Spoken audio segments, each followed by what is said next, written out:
を失う。勝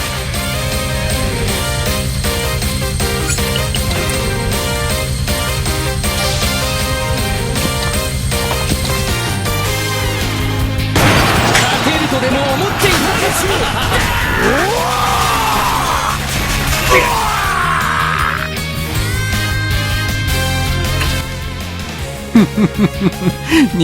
これがアルハザード。どうやら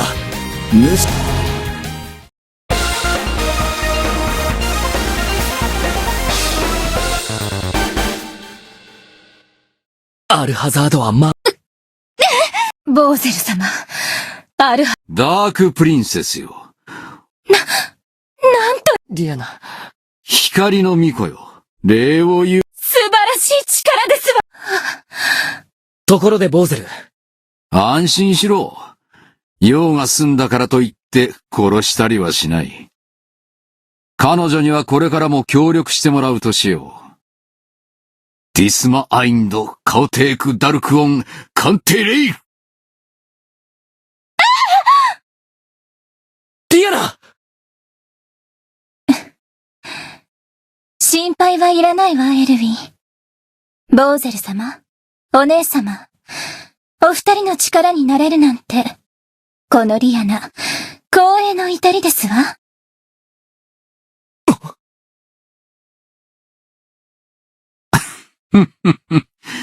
これでよかろう。それよりも、今回の帝国軍の敗北により、倒すならばこの機会を逃す手はない。このまま追撃し、帝国そのものを滅ぼすのだ。私たちもお手伝いしましょう。もちろんですわ、お姉様。行くぞみんな。これより帝国を追撃する。この時代、俺の手で終わらせるんだ。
魔剣の封印は解かれ、魔物を操る闇の力は解放された。